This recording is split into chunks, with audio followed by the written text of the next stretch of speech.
एक छोटा सा बदलाव ही बड़े कामयाबी का रास्ता बन सकता है।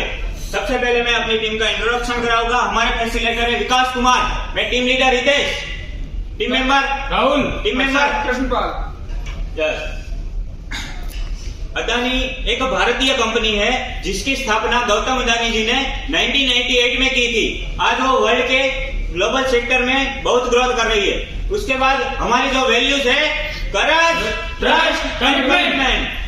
उसके बाद अदानी है अलग अलग 24 सेक्टर में ग्रोथ कर रही है। उसमें से Adani power, Adani Wilmar, Adani logistic और हमारे है अदानी सोलर। उसके बाद जो हमारा प्लांट है सेल लाइन और मॉड्यूल लाइन, वो 1.5 गीगावाट का प्लांट है। उसके बाद हमें 3 टाइप्स की मॉड्यूल बनाते हैं, multi crystalline module, mono crystalline module and bifacial module. Bifacial module है इंडिया में सबसे पहले अदानी ने लॉन्च किया था। उसके बाद हमारे जो वैल्यूएबल कस्टमर है डोमेस्टिक और इंटरनेशनल। उसके बाद हमारी जो सेल लाइन के उसके बारे में हम थोड़ा इंट्रोडक्शन लेंगे।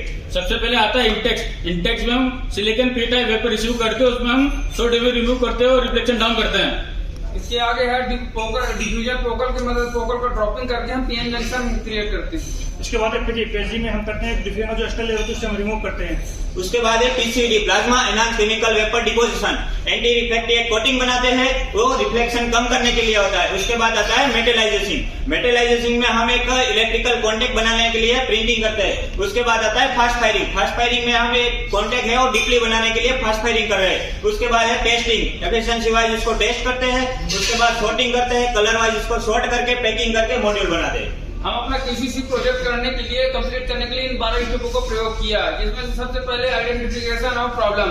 हम सब टीम मेंबर ने मिलकर ब्रेनस्टॉर्मिंग करके प्रॉब्लम का सिलेक्शन किया, जिसमें प्रॉब्लम आई 59 प्रॉब्लम। उसके बाद हमने प्रॉब्लम का सिलेक्शन किया, कैटेगराइज किया। कैटेगरी ए की प्रॉब्लम वो प्रॉब्लम जो हम विदिन डिपार्टमेंट के साथ सॉल्व कर सकते हैं। कैटेगरी बी की प्रॉब्लम जो हम अदर डिपार्टमेंट का हेल्प लेके सॉल्व कर सकते हैं। कैटेगरी सी की प्रॉब्लम जो हम मैनेजमेंट की हेल्प लेके सॉल्व कर सकते हैं। Category A problem 46%, category B problem 37%, category C problem 17%। Category A की प्रॉब्लम को हम QCC और काइजन में डिवाइड किया। काइजन की जो प्रॉब्लम है छोटे छोटे इंप्लीमेंट करके सॉल्व किया। और QCC की जो प्रॉब्लम है जो सेफ्टी प्रोडक्शन को ज्यादा इफेक्ट कर रही थी, उसको फ्रीक्वेंसी रेटिंग के बेसिस पे हमने प्रॉब्लम को सिलेक्ट किया, जिसमें सबसे ज्यादा रेटिंग आ रही थी वो no diffusion, reverse PSG, reverse PCB थी। इस तरह हमारा प्रोजेक्ट सिलेक्ट हुआ और हमने पहला कुछ माइलस्टोन चार्ट बनाया। हमने अपना टारगेट सेट किया कि कब तक हमको अपना टारगेट कंप्लीट करना है। इसके बाद हमने प्रॉब्लम को डिफाइन किया।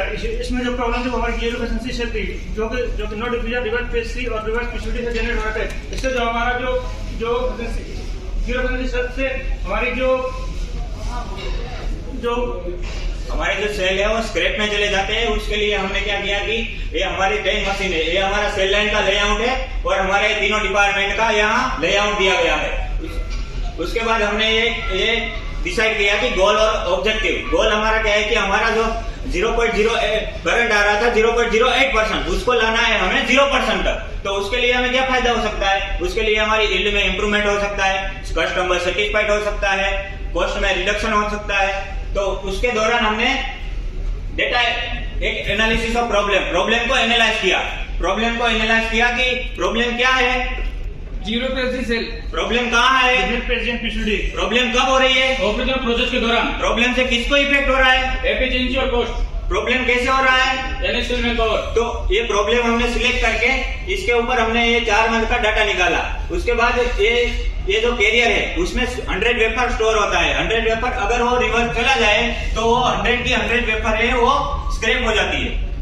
उसके दौरान ये हमारी जो इमेज है, इमेज में क्या है कि एक ओके इमेज है और दो जो रिवर्स PSG और रिवर्स PCD के ओके इमेज है उसमें एफिशिएंसी आती है 90% के अराउंड, और जो हमारा रिवर्स PSG है उसमें हार्ड डार्क दिख रहा है, जो उसमें हाफ एफिशिएंसी आती है 10% के अराउंड, और जो रिवर्स PCD है उसमें पूरा डार्क दिख रहा है क्योंकि वहां हमारा रिवर्स जाएगा तो जीरो एफिशिएंसी सेल बनेगा। उसके बाद है आइडेंटिफिकेशन ऑफ कॉज। तो हमने कॉज आइडेंटिफाई किया, उसमें हमने एक मेथड यूज किया, वो है फिशबोन डायग्राम की मदद से हमने 6M मेथड यूज किया। 6M मेथड में main method, material, machine, environment and measurement. उसमें भी हमने एक प्रोबेबल कॉज निकाला। प्रोबेबल कॉज में कि हमारा जो सेंसर काम नहीं कर रहा है, फर्स्ट प्रोबेबल कॉज है, दूसरा है रिवर्स लोडिंग हो रही है, उसके बाद तीसरा है आउटपुट सही से चेक नहीं हो रहा है, मेथड सही नहीं है। उसके बाद हमने फाइंडिंग रूट कॉज फाइंड किया। रूट कॉज फाइंड में हमने वाई एनालिसिस किया। तो वाई एनालिसिस में हमने तो ये सेंसर काम क्यों नहीं कर रहा है, क्योंकि सेंसर का ब्रेकेज क्यों है, क्योंकि लाइन क्लीन नहीं थी, लाइन क्लीन क्यों नहीं है, माइक्रो क्रैक आ रहा था। माइक्रो ब्रेक आ रहा था। हाँ, तो ये हुआ हमारा पहला रूट कॉज। उसके बाद रिवर्स लोडिंग क्यों हो रहा है, ह्यूमन एरर क्यों आ रही है, knowledge, lack of knowledge, knowledge क्यों नहीं है, अनट्रेन्ड ऑपरेटर, अनट्रेन्ड ऑपरेटर। हाँ, तो ये हुआ हमारा दूसरा रूट कॉज। उसके बाद है आउटपुट चेक सही से क्यों नहीं हो रहा है, क्योंकि लाइन प्रेशर कोई सेंसर नहीं है, सेंसर क्यों नहीं है, क्योंकि कॉस्ट आई थी, कॉस्ट आई थी। हाँ, तो ये हुआ हमारा तीसरा रूट कॉज। उसके बाद हमने एक चार्ट बनाया, कॉज एंड इफेक्ट चार्ट, जो हमने ये वाई एनालिसिस किया। तो उसके रिगार्डिंग हमने एक एक्शन प्लान बनाया कि जो रिवर्स लोडिंग जा रही है उसके लिए हमने जो न्यू मैन पावर है उसको ट्रेड करना चालू कर दिया। उसके बाद जो हमारी सेंसर है तो प्रॉपर्ली क्लीन नहीं हो रही थी, तो उनको प्रॉपर्ली डे बाय डे उनको क्लीन करना स्टार्ट किया। उसके बाद उससे हमें क्या इफेक्ट हुआ था, तो कि हमारा जो 100 सेल है वो अगर हमारी जो इफेक्ट है 100 के 100 सेल है वो हमारे स्क्रैप में चले जाते हैं। तो उसके बाद हमने डेटा को एनालाइज किया, जो रूट कॉज फाइंड आउट हुए उनके अकॉर्डिंग हमने टीम ने ब्रेन स्टॉर्मिंग करके फ्रीक्वेंसी बेसिस पे रेटिंग शीट तैयार की। रेटिंग शीट के बेसिस में परेटो चार्ट बनाया, परेटो चार्ट 80-20 मेथड। इससे हम 20% पर प्रॉब्लम पर काम करके 80% प्रॉब्लम सोल्व कर सकते हैं। उसके बाद हमने सोल्यूशन को डेवलप किया। सोल्यूशन में हमने टीम मेंबर ने मिलकर ब्रेन स्टॉर्मिंग किया। उसके अकॉर्डिंग हमने एक सोल्यूशन निकाला, विजुअल आइडेंटिफिकेशन। उसमें जैसा आप देख सकते हैं ना, सभी कैरियर पे कलर कोड किया जिससे, लेकिन ये मेथड फुल प्रूफ नहीं हो सका, क्योंकि उसके बाद हमने नया सोल्यूशन निकाला पोकायो, जिसमें गलती से गलती होने का चांसेस नहीं हो। इस मेथड के अंदर हमने पीएचडी में सभी लोड अनलोडर पे बेस प्लेट पे स्टॉपर लगाए और पीसीवीडी में बेस प्लेट पे स्क्रू लगाए, सभी कैरियर में होल किए। उसके बाद डिपलिंग का आउटपुट, उसको मेजर कैसे करें। डिपलिंग का आउटपुट क्या है, क्या इसमें यूनिक प्रॉपर्टी क्या है, रेजिस्टेंस, क्या हम इसको मेजर कर सकते हैं, यस, कैसे, मल्टीमीटर से। अच्छा, तो हम इसको मल्टीमीटर से मेजर कर सकते हैं। उसके बाद में हमने जो जो सोल्यूशन डेवलप किया उसको टारगेट सेट किया और सभी टीम मेंबर को हमने अपनी रेस्पॉन्सिबिलिटी दी। उसके बाद प्रोबल रेजिस्टेंस, इसके अंदर हमने जो पीसीबीडी में पिन लगाए थे और उनको डेवलप करने के लिए जिग को डेवलप किया, और जो हमारे पास मल्टीमीटर नहीं था उसको मैनेजमेंट के उसको परचेज करवाया। उसके बाद आएगा trial implementation and check performance. Trial implementation में हमने क्या किया कि सभी क्लस्टर में अलग अलग कलर कोडिंग किया, पर वो फुल प्रूफेबल नहीं था। तो उसके लिए भी हमने एक एक्शन प्लान बनाया, ब्रेनस्टॉर्मिंग करके एक एक्शन प्लान बनाया कि ये फुल प्रूफ नहीं है। तो हमने एक बेस प्लेट पे पीसीबीडी पे एक स्क्रू लगाया और कैरियर में भी होल किया। तो कैरियर में जो होल किया और बेस प्लेट पे स्क्रू लगाया, उससे क्या है कि अगर रिवर्स लोड कर भी देते हैं तो वो मशीन एक्सेप्ट नहीं करेगी। वो उसका डायग्राम यहाँ दिया हुआ है। उसके बाद है पीएचडी में भी हमने एक स्टॉपर लगाया, क्योंकि हम रिवर्स गलती से भी रिवर्स लोड करें तो वहाँ एक गैप क्रिएट करेगा। गैप क्रिएट करने से मशीन उसको एक्सेप्ट नहीं करेगी। तो उसके बाद हमने डिफ्यूजन में भी हमने क्या किया कि हमारा जो आउटपुट है 100% चेक नहीं हो रहा था, उसके लिए हमने एक मल्टीमीटर इश्यू करवा के 100% आउटपुट चेक करने की सिस्टम लगाई।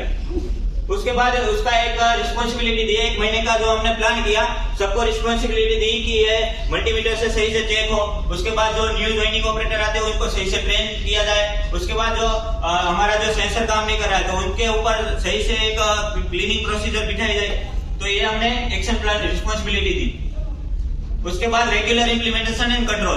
रेगुलर इम्प्लीमेंटेशन में क्या किया कि डिफ्यूजन मशीन है, अब उसमें हमने पोकायोका करके किया, क्योंकि गलती से भी डिफ्यूजन से अगर वो वेपर पास हो जाती है, जो डिफेक्ट पास हो जाती है, तो वो आके पीएचडी पे हमने एक पोकायोका कर दिया, क्योंकि वहां पे भी हमने बेस प्लेट पे एक स्टॉपर लगाया, क्योंकि वहां रिवर्स कैरियर एक्सेप्ट ना करे मशीन। उससे भी अगर बाई चांस पास हो जाए तो उसके लिए हमने पीसीबीडी में एक स्क्रू, बेस प्लेट पे एक स्क्रू और कैरियर में होल किया, क्योंकि वहां भी हमें ये डिफेक्ट पास हुई तो वहां से हम जल्दी से पकड़ सके। उसके बाद हमारा जो इम्प्लीमेंटेशन एंड कंट्रोल, तो उसमें भी हमने क्या किया कि चेक शीट लगाई।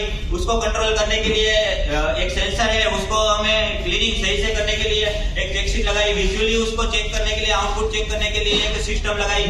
ये सारी सिस्टम, मल्टीमीटर, वो सारे सिस्टम हमने विजुअली लगाई। उसके बाद जो हमने 4 मंथ का जो डाटा कलेक्ट किया था, उसके बाद हमें जो लगा कि trial implementation and check performance के दौरान हमारा जो 2 मंथ का डाटा है, जो हमारा 0.08% आ रहा था, वो हम लाए 0% तक। तो हमारा जो गोल है वो अचीव हुआ। उसके बाद आता फॉलोअप एंड रिव्यू। फॉलोअप में जब हमने सोल्यूशन डेवलप किए थे, जो चेकशीट बनाई थी, उसको हमने वेरीफाई करके कंटिन्यूसली फॉलो किया। और उसके बाद में जो जहाँ जहाँ हमने सोल्यूशन डेवलप किए, वहाँ हम सबने 1 पॉइंट लेसन लगाए। और उसके बाद में जो हमने प्लान बनाया था, उस प्लान के अंदर हमने हमारे गोल को अचीव किया। उसके बाद है टेंजिबल बेनिफिट। तो हमें डायरेक्टली क्या सेविंग हुआ, जो हमारा टारगेट था, हमारा जो टारगेट था 0.08%, उसको लाए हम 0% तक। तो उससे हमारी कंपनी को क्या सेविंग हुआ, उस बेनिफिट क्या हुआ, तो 9,72,000 का हमारी कंपनी को मंथली सेविंग हुआ। और एनुअली हमारा ईयरली है 1.16 करोड़। उसके बाद हमें इंटेंजिबल बेनिफिट क्या मिला, तो हमारी कम्युनिकेशन स्किल बढ़ी, हमारा जो प्रेजेंटेशन स्किल है उसमें इंप्रूवमेंट हुआ, हमारा जो स्टेज फियर है वो दूर हुआ, नॉलेज QC टूल का नॉलेज मिला, QCC के बारे में पता चला। उसके बाद हमारा जो इंप्रूवमेंट है, हमारे अंदर का जो इंप्रूवमेंट है वो भी हुआ। उसके बाद जो हमने ये अलग अलग टेक्निक यूज करके ये QC टूल का यूज किया है। उसके बाद solar is neat and clean, solar is sure, pure and secure. Her solar, घर घर सोलर, हर सोलर, घर घर